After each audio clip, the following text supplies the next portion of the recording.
Four-way podcast, man.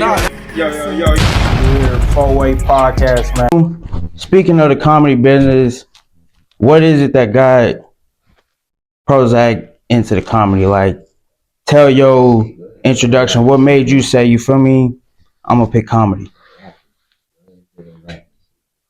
Shit.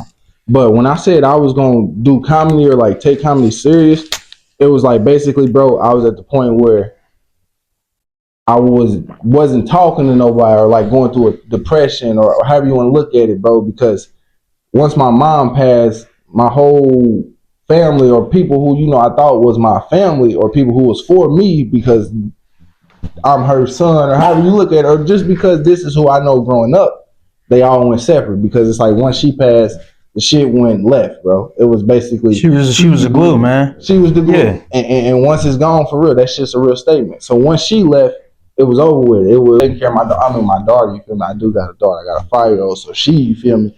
I got my 5-year-old. She the light of the day. You feel me? So she helped the nigga out for real because when she coming into the world a little bit later, all of this stuff happened. So she was able to at least keep me having like, Zach, you got something to you feel me? Hell yeah. Don't just be out here stupid, bro. Don't just be out here. So after shit being depressed after not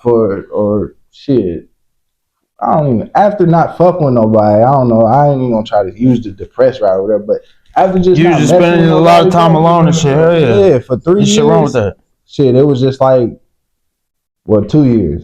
Shit, once the end of 2023 came, bro, I was like, man, I'm about to do comedy. And this is just me talking to myself. I'm like, man, I'm about to do comedy. What I got to lose? And I was like, shit, I'm about to just go everywhere else. And then I'm going to try to work my way back.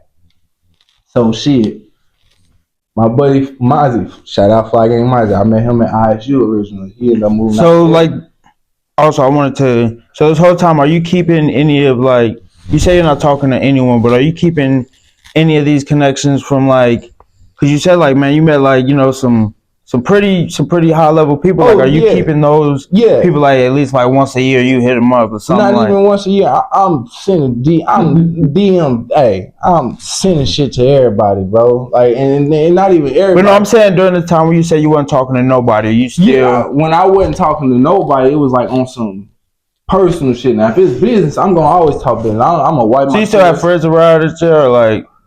Yeah, I still got my. Okay, friends. So when you say that you're speaking more like your family, your personal, like my family contacting sure. that, like okay, yeah. If it ain't my brother, if it ain't my sister, if it ain't shit, my auntie Pooey, if it ain't my auntie Debbie, and them is just like people who understand for the most. So them is who I check on. You feel me?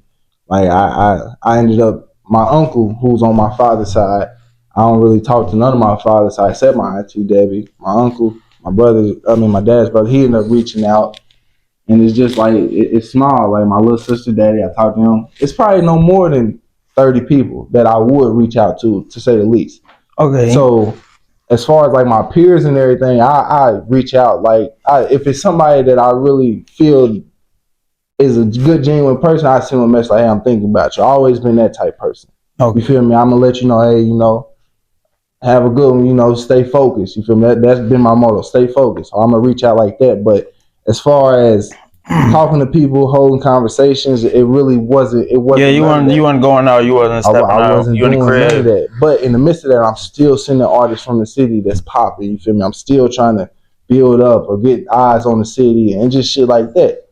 So I was like, man, fuck it. You might as well do comedy shit. You just sitting here just sad for real, nigga. You can, at least you can get some laughs probably. And if you don't get no laughs, then what you got to lose? Literally. So, I feel that. And from there, nigga, it was crazy because I remember the day I told myself I was like, I'm gonna do comedy. I think like the next day I was in my basement at the crib. I thought I was playing a game. So I'm playing the game, and my buddy DJ and my buddy Tay, they in the basement. They just came down there just because I'm not talking to nobody. So they just, just pulled up on you. Yeah, we already right here because we always all been in the same area type shit. That's been the thing about them niggas. Like, bro, a whole nother segment shit, a childhood bullshit we done did, nigga. So they was just there. So they come down, they fucking with me. They like, nigga, what you on? I'm like, shit, bro, I'm just playing the game, bro. You feel me? So we talking a little shit. I wasn't gonna tell him because I wasn't gonna tell nobody. I was just gonna pop out and just fucking do it, bro. I was at that point because I got tired of. Nah, I feel you when you get that, like when you get an idea, you're like, nah, I'm gonna keep this one to myself real quick. Yeah, and it was really on that time. I was like, man, I ain't telling nobody. But shit, I got drunk enough. I'm like, niggas, guess what, y'all? They like, what? I said, nigga, I'm about to do comedy. They looked at each other, nigga, and then looked at me. I said, nigga, what comedy? I said, nigga, I'm about to do stand-up comedy. And I know them, me knowing them, they like, oh, this nigga drunk. Oh, God, you feel me? They ain't say it. But me knowing them, they like, oh, this nigga drunk. And nigga, that following weekend, I ended up going out to Portland. Shout out Fly Gang Mozzie, my dog. He hit me up. He be throwing showcases and stuff out there. So he had shit, I think it was like, 11 acts or so. It was a nice venue and everything. He like, shit, come on. So I ended up doing that. And then once I did that, it was like, damn, the response I got and like me being able to get through that set and just piece it together and just even have a starting point to do the shit. You feel me? It was like,